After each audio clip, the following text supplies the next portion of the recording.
Paul said in 1 Corinthians chapter 1 that God chose the foolish things of this world to shame the wise. He chose the weak things of this world to shame the strong. He chose the things that are not to nullify the things that are, so that no one can boast before him. But oh, how we try. We've been talking about the Old Testament as though it were a series of movies.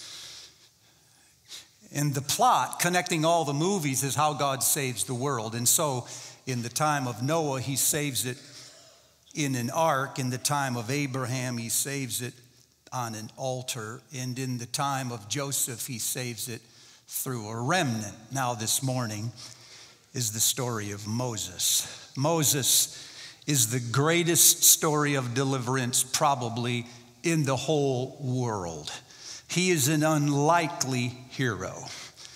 Every time God calls him, he tries to get out of it. So I put on the screen, for instance, some of the things that Moses said when his call came to him. He says, "Who am I that I should lead these people out of this? They won't listen to me. They'll say, 'The Lord did not appear to you.' And Lord, I'm not very good with words. I get tongue-tied." And finally, when the Lord keeps pressing, he says, "Look, why don't you just call somebody else?" The thing that sets Moses apart from other leaders, perhaps, is this very trait. It's his reluctance.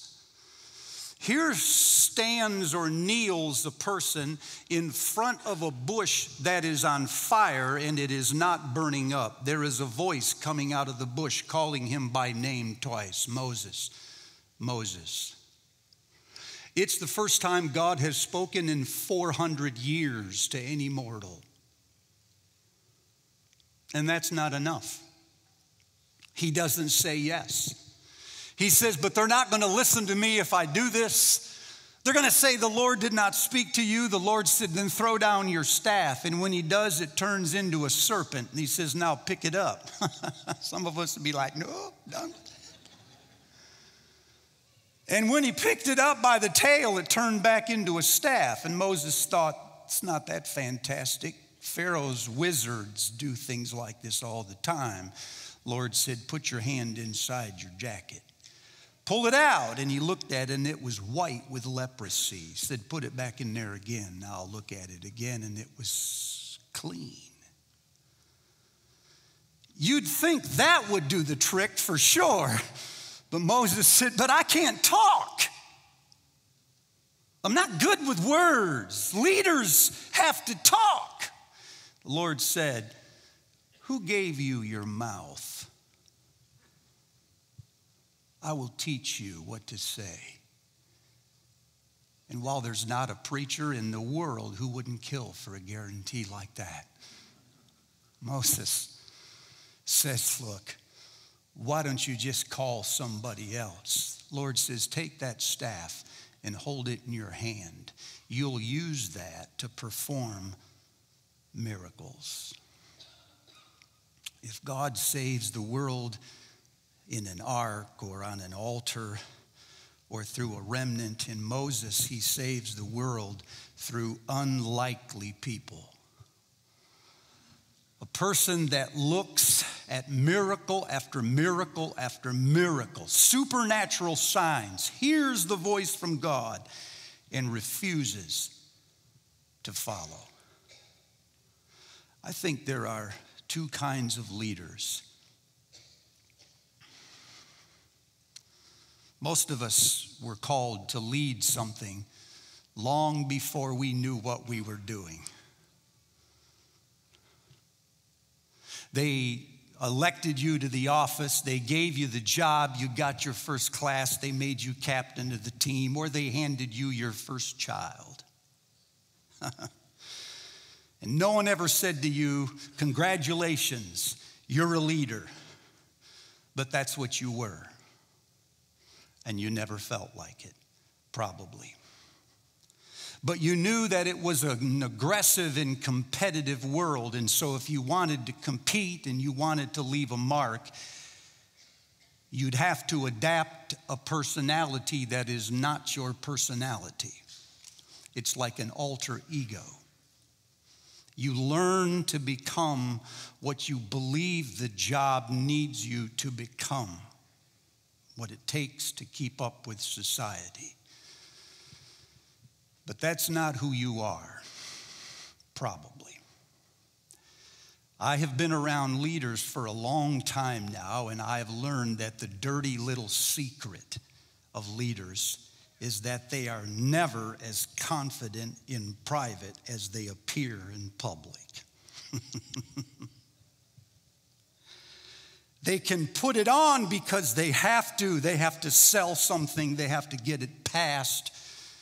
But inside, they're filled with all sorts of questions and loopholes in their argument. And I think it's in that tension right there. I'm called to do something, and yet I don't know what I am doing.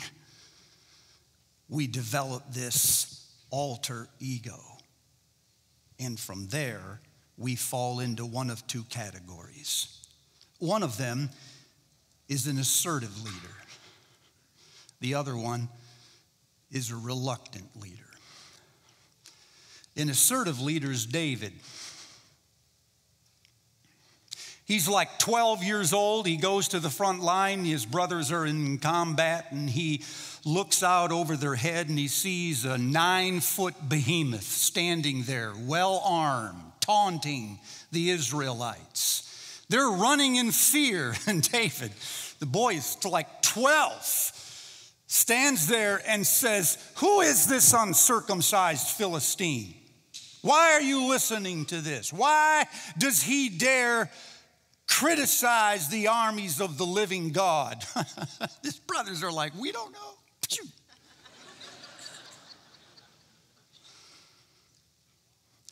The king learns of this, calls David into his chambers.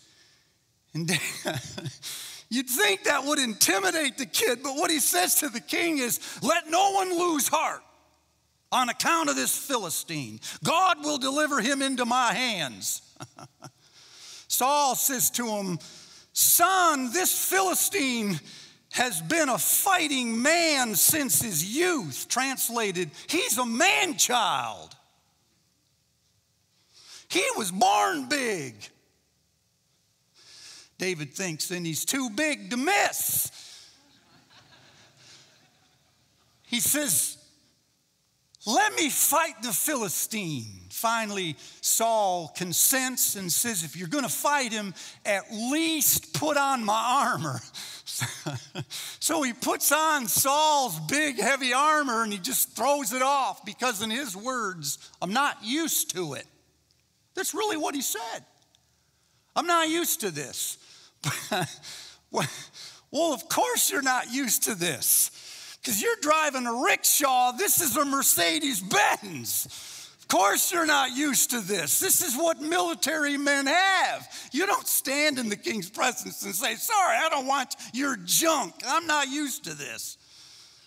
Finally, Saul relents, and David goes out to the field, and there is Goliath, towering over 9 feet. Goliath starts to taunt him and says, "Who am I that you send a dog out to fight me like this?" David says, "I will strike you down on this day, and I'll cut off your head, and I'll let the birds eat your flesh."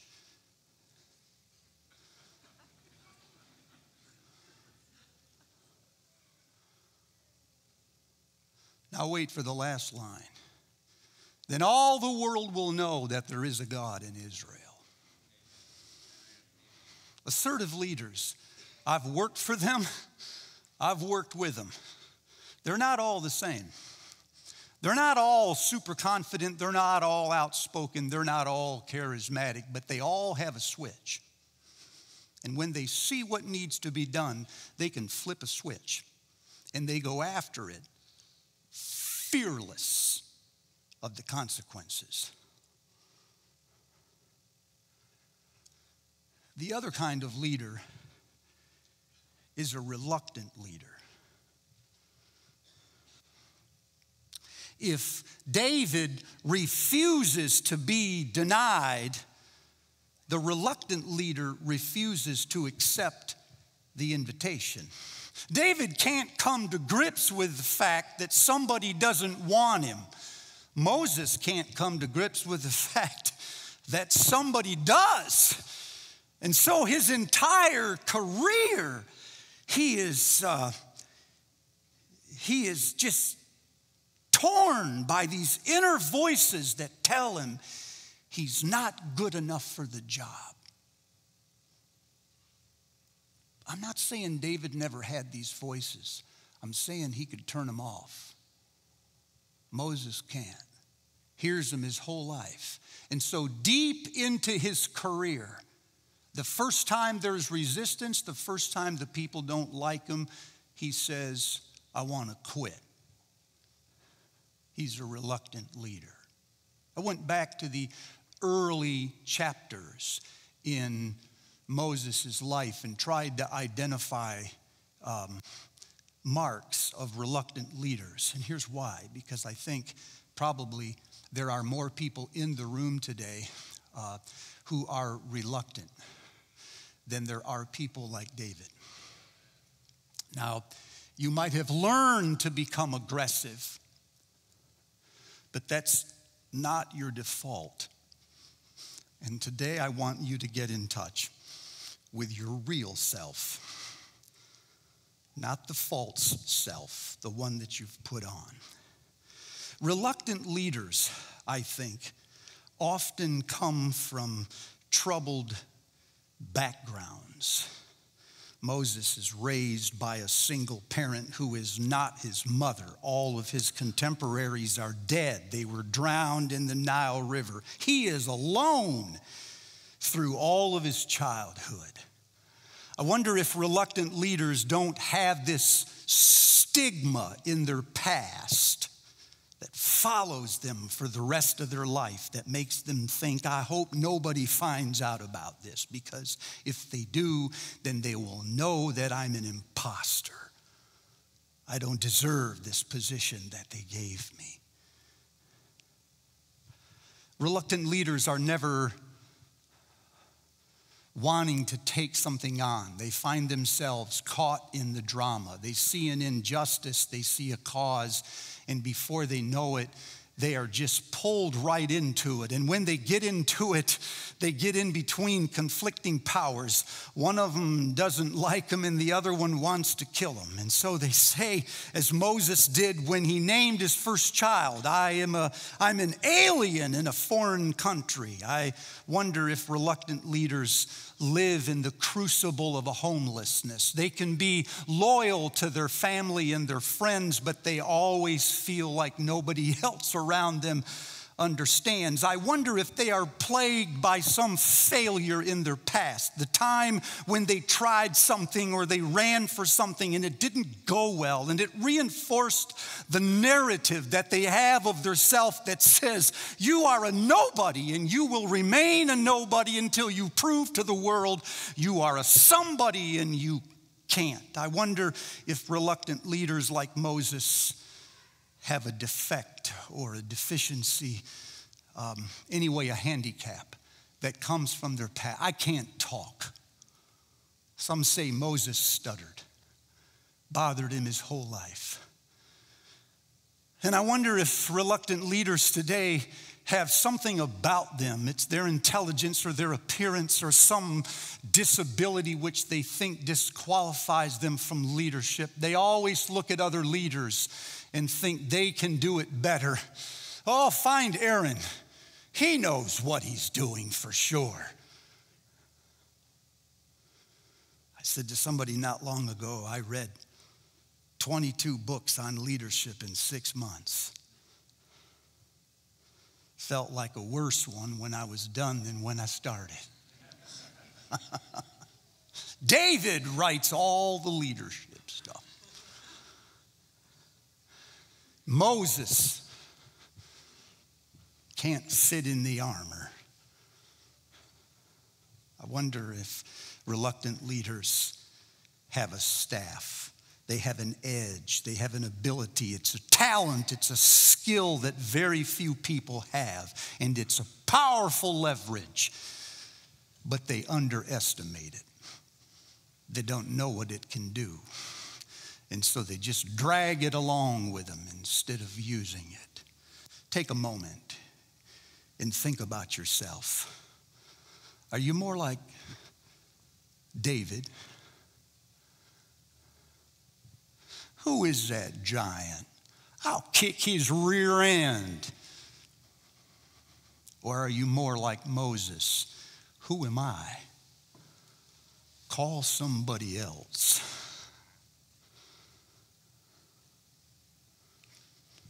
I want to spend the rest of the day, just a few moments, talking only to reluctant leaders.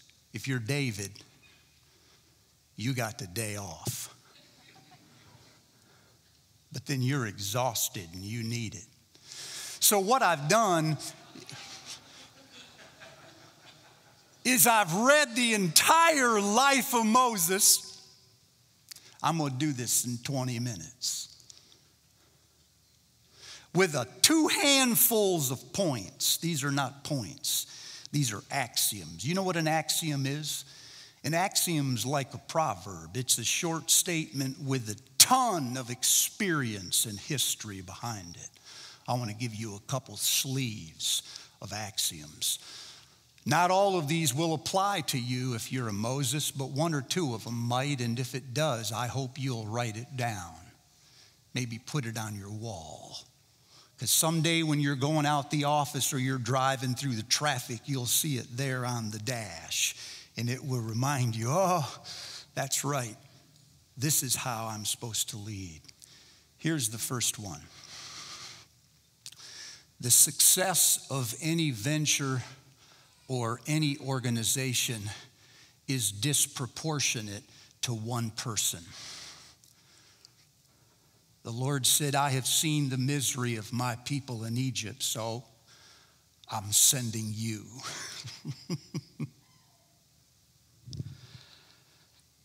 Others will be needed. Teams can be aligned. Power can be distributed. Hierarchies can be flattened. But at the end of the day, there is one person in every venture and every organization that God is looking to pour his blessing through so that the whole family, team, organization, neighborhood, city, job can be blessed. What we're talking about is ownership. Ownership is not a separate set of skills. It's a way of thinking about whatever skills you have.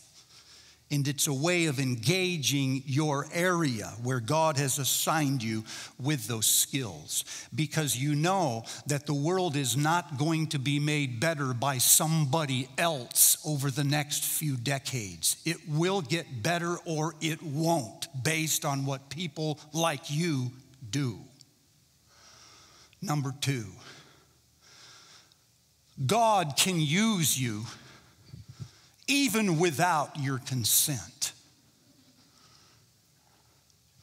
Moses was named by his stepmother, Moses. She said, I drew him from the water.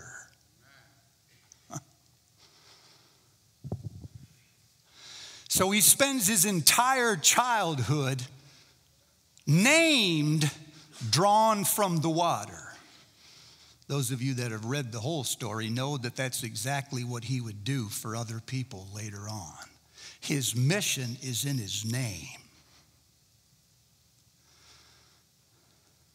So on the day he's called, Moses, Moses, he hears, drawn from the water, drawn from the water. Go draw other people from the water. Point, long before you hear the voice of God, he's already seen you. He's marked you. He's wired into you the very things you need. All of your experiences, everything you like, and some things you hate, all come together to be part of your calling. You might recognize it later, but it was there from the beginning. So you go home today and you have a conversation with people who know you well. And you start asking yourself, how were all of the nuances and all of the experiences in my past somehow coming together? What do they mean? Number 3, God can call you in your weakness like he calls other people in their strength. When God calls you in your strength, you're driven by your passion. You can see yourself doing something and probably doing it well. Oh, I want to do that because there I get to use my gifts. But when God calls you in your weakness, you are driven by obedience, not passion. You can't see yourself doing it, but you wouldn't dare quit. Because the moment God calls you, you're in between him and the devil. He won't leave you alone until you say yes, and the devil won't leave you alone until you say no. You had no control over this. So you do it because you must. But here is the beauty of this. When you lead from your weakness, the part of you that you keep trying to put down because you think it won't succeed in the workplace, you actually recruit other powerful leaders around you.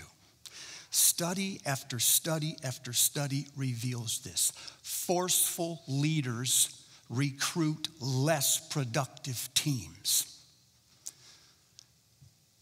People who lead from humility that was found in the genesis of their calling recruit more productive teams who make them more productive.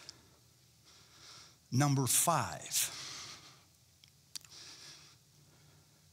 you can be courageous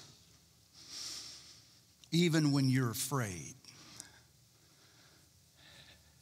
And the Lord said, I will be with you. I will stretch out my hand and strike the Egyptians. Courage, you learn, is not the absence of fear. It's the knowledge that something is more important than the thing you fear.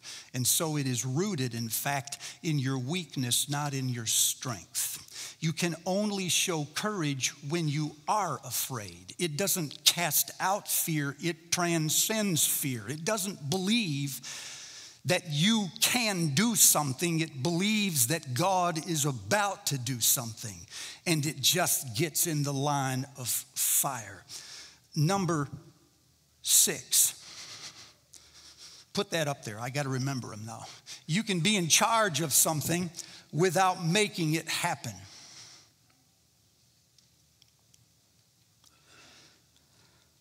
And Moses stretched out his hands over the sea. Then the Lord, not Moses, it was the Lord who blew the wind and parted the waters.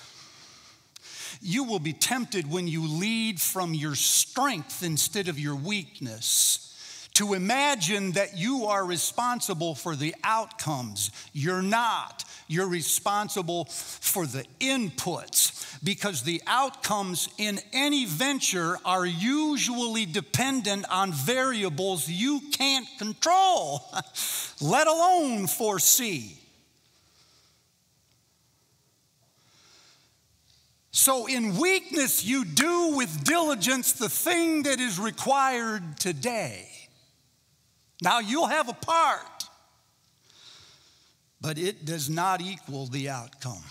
Long time ago, somebody reminded me there are 2 columns, that which God does and that which you do. And you must never confuse those, Steve. He went to Psalm 37 and it said this: do not fret because of evildoers. That's your responsibility, for they will soon be cut down and perish like the grass. That is God's responsibility. Delight yourself in the Lord. Trust in him. That's your responsibility. And he will give you the desires of your heart. That's His responsibility. Commit yourself to the Lord and wait patiently for Him. That's your responsibility, and He will make sure that your righteousness shines like the dawn. That's His responsibility. We get into trouble when we bring His responsibility into our list. So even though you're in charge of something, you cannot make it happen. Number 7, roll it. Let me see it. You can learn to lead people who don't like you. My first church, I got a couple years into that and I met some resistance. They were leaving me notes and they were pointing out all of my flaws. I mean, most of them I had. They were leaving books by Robert Schuller in my car. Be positive. Can you imagine that? I finally got on the phone one day and I called my dad. And I said, these people are incorrigible. And he said, what are they doing? And I started listing things and he would say, that's true, that's true, that's true. I said, you're my dad, man. You can't be doing this right now. He said, that it? I said, no, they're doing a few other things, and I listed them. He said, now that's another story. I said, what's the problem there? He said, well, they just don't like you, that's all.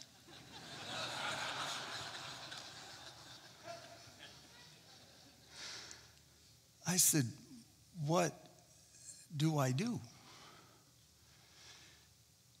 He said, now you're going to have to learn how to lead people who don't like you. If you're a reluctant leader, you are hypersensitive to criticism. You depend too much on the affirmation of people that you lead, and when it's not forthcoming, you always feel like you want to quit. You will have to learn how to lead people who don't like you. You can do that, you know. But you lead from a position of vulnerability, not strength. You lead by reminding people that wherever you're taking them, you're as much a pioneer to that place as they are. God is always standing before you by the rock. They follow you not because of your position or because you're smart or because you can win in a battle of words. They follow you because at the end of the day, when you touch that rock, something happens.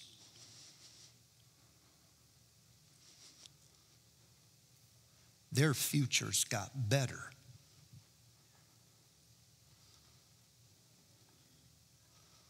Because you followed God to the rock.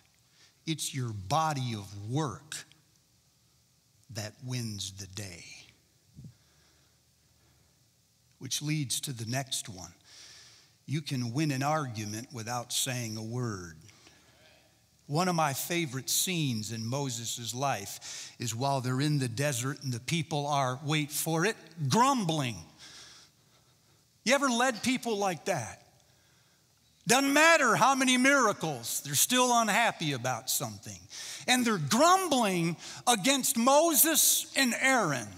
Even though God is about to spread the floor with food, they're unhappy. Later in chapter 16, it says, they went out and stood in the desert, and the people started to grumble. And while they were grumbling, Aaron started speaking. Moses, because he's tongue-tied, doesn't know what to say. He just stands next to Aaron while he talks. And while the people are getting ready to vent one more time, it says they looked out in the desert, and there was the glory of the Lord appearing in the cloud. I think Moses just went,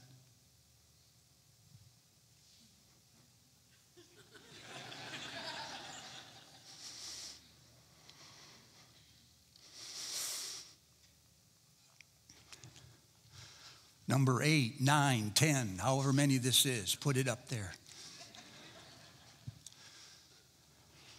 Your greatest impact will sometimes be in your absence instead of your presence. If you're an introvert, you're probably a reluctant leader. The good side is that you probably naturally have the capacity to do something extroverts can't do. Intercede. If you allow yourself to be pulled into David's game, you will always think to lead people, you have to be in front of them. But if God has made you a reluctant leader, he will call you sometimes up to a mountain where there are no people. And there you will broker a deal with God for the life of your people that will affect their future, and not one of them will know you did it. There's a powerful scene in Exodus chapter 33 where the Lord had it with Israel. And he said to them, take these people and go on to the land of milk and honey, but as for me, I'm not going. Because if I went, I'm afraid I'd kill you. Okay then. Moses says, if you don't go, don't send us. The Lord says to him, I'll see you up that mountain. And when he gets to the top of the mountain with none of the people around, Moses looks to the Lord and he says, you remember this. You formed these people. They are your nation. What you do with these people, the rest of the world will be paying attention to. Lord, with all due respect, you should think about that. There's a pause, I imagine, in the conversation where the Lord says to Moses, all right then, I will go with you and I will give you rest. Do you realize that the people could have gone on without God and probably never missed him?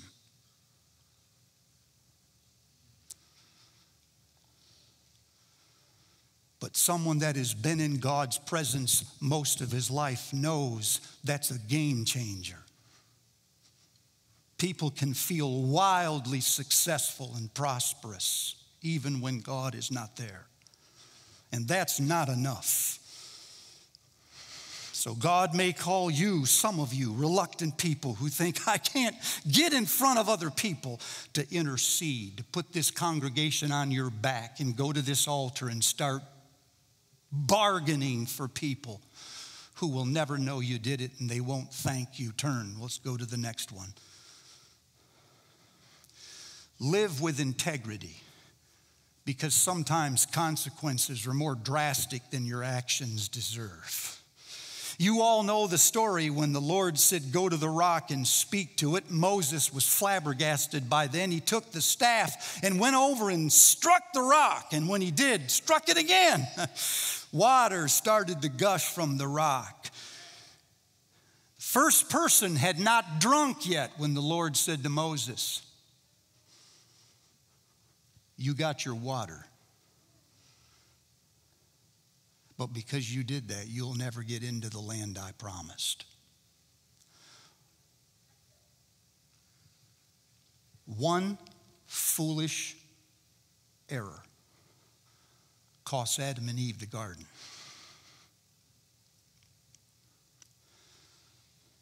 Cost Moses a trip to the land he was once supposed to go. It can cost us. You will be tempted all of your life to minimize your errors, to think that they're not that big. And maybe some of them aren't, but sometimes the consequences are twice their size. Be careful what you say. And be careful what you do. Next. Sometimes discernment is more important than vision. You will be tempted someday to cast a vision for your organization.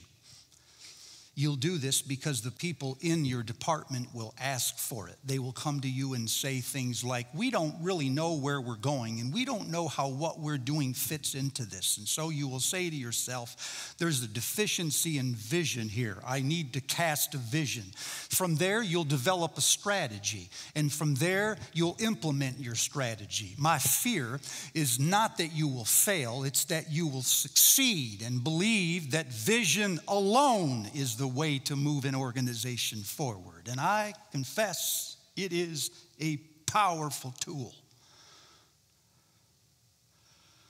But it isn't the only one. Sometimes you lead by waiting to see what God is doing. And you just call people into that. You don't get in front of them and say, I got a dream. You wait and say, God is on the move. We never would have done this, but it looks like he's going to. We ought to throw in.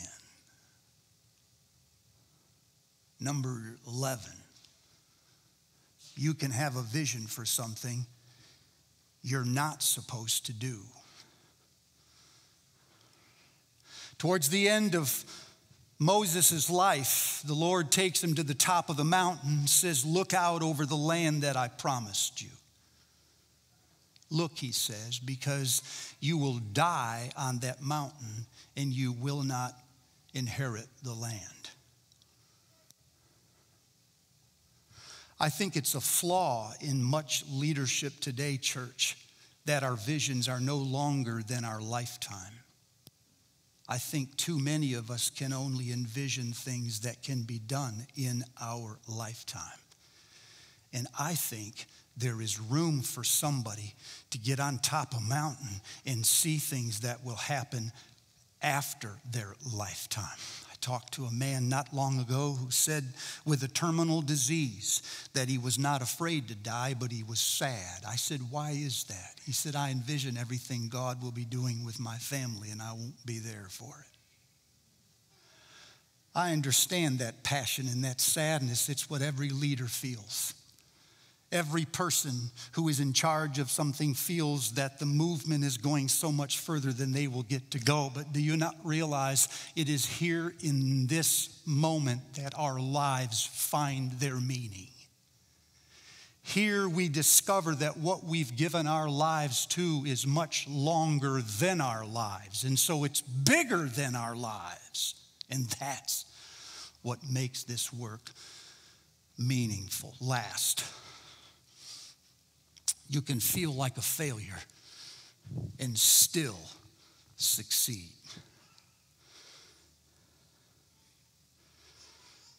Some time ago, I was called by a North Carolina district to speak to their district conference. When they call you in for one night, they don't want you to hit a single. They want you to hit a home run. I don't have a home run. And so I spent 4 or 5 months writing one sermon for one night that I intended to deliver to this conference. I had it all polished. I was ready to go. I got on the road. I flew to Charlotte, North Carolina. When I landed, there was no one to pick me up. I made 11 phone calls, not that I counted, before someone finally said to me on my little flip phone, oh, we're not supposed to pick you up. You're supposed to rent a car and drive. I said, how far away are you? They said, we're at a convention center 90 minutes from you. I looked at my watch. It was 5:30. The event started at 7 o'clock. I went over to the counter and I said, I'm looking to rent a car. What do you have? They said, we have one left. It's a Ford Focus.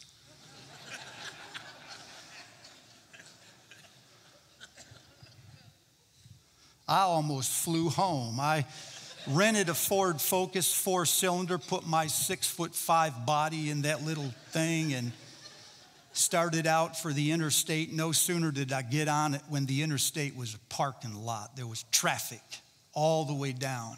I had a flip phone, not a smartphone. Google Maps had not been invented yet. I got on the phone and called my sister back in the office, and I said, I'm in trouble. I need to be there in just a little more than an hour, and I'm sitting in a parking lot. She got on the internet and started finding alternate routes and talked me through a series of country roads, several miles, and finally I found an entrance. I got back on the interstate, and as soon as I did, I put that thing to the floor, and I was going more than 80 miles an hour. This is a 4-cylinder, and it is screaming by this time. I reached in my briefcase, I pulled out that sermon I'd spent 4 months writing, I put it on the steering wheel, and I started reading that sermon while I drove 80 miles an hour. I pulled into the parking lot as people were going into the building, carrying my jacket, suit jacket. I had to change. They said, "Who are you?" I said, "You'll know in a few minutes." I went into the bathroom, got in the handicapped stall. I started changing my clothes, called my wife, and I said, "Baby, you got to pray. We're in trouble here." She said, "What happened?" I told the story to her. She said, "I'll pray." And I was no sooner done, and they came knocking on that stall door and said, "We got to do a sound check. Get in there and do a sound check." So I hurried up, and I ran in there, and they did a few sound checks, and then they said, "When the service begins, we won't introduce you. We're going to have the choir come onto the platform. They're going to sing, and when the choir's done, you're up." Remember that. When the choir's done, you're up, and you will start speaking. I said, "I got it." I went over and sat on this side, second row. Service went going, and all of a sudden the choir got up to lead, and as the choir was starting to sing, I had this strong inward voice that I thought was the Lord that said, "You know that sermon that you wrote 4 months, you can't do that." I fought that for the longest time, hoping the choir would get lost on the ending and not. Before I had left the office, I had inadvertently grabbed 3 or 4 old messages and threw them in just in case. I fought that voice for a minute or two, and finally I knew that I had to obey, and I reached into that case, still arguing with God. And about the time I did this, the choir had just finished singing, and I shouted out loud in frustration, "You've got to be kidding me."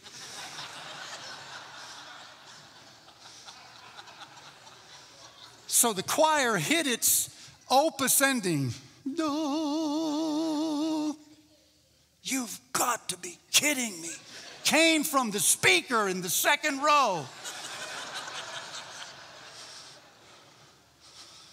I took a sermon I had never seen in more than a year, I think, in my hand, threw the paperclip down, and went walking onto the dais, still looking at the notes. I stood behind the lectern, never making eye contact for about 60 seconds, which is eternal when you're the guest speaker.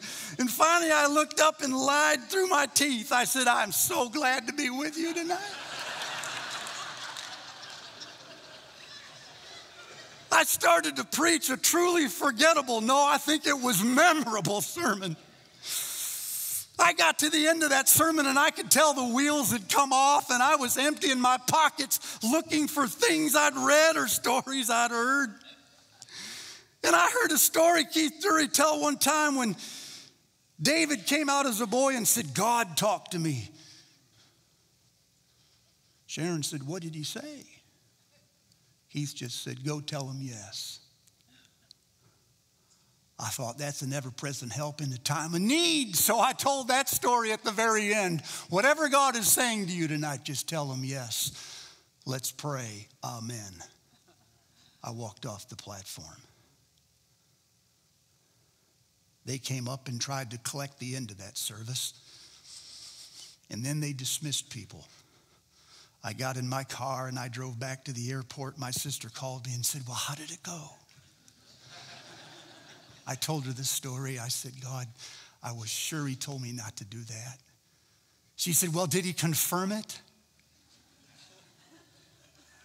I thought, what are you, charismatic?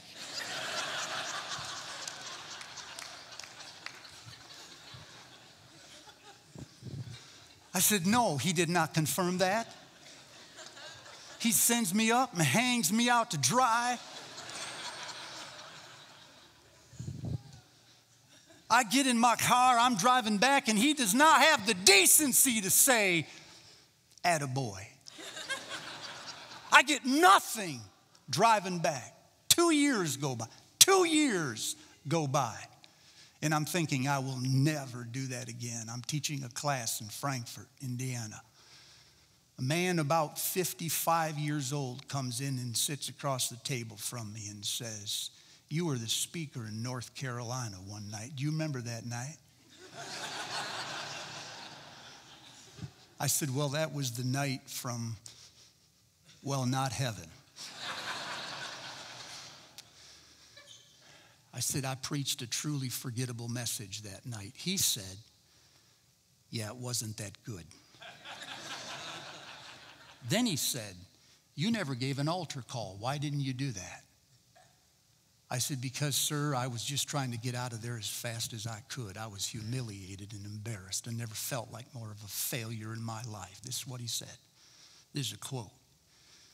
He said, you should have given an altar call, sir. I was knocking chairs over to get to the front and pray. I said, why were you doing that? He said, I'm a civil engineer. I make a really good salary. I'd been fighting a call from God in my life for more than 2 or 3 years. And then you get up and preach a truly forgettable sermon and you finish by saying whatever God is calling you to do, just say yes. And I knew in that moment he had me. He said, the reason I'm here, sir, is because I'm taking classes to become a minister, which, by the way, he did. Pastors today, you can feel like you have failed and still be successful. Because in the end, it's not about you.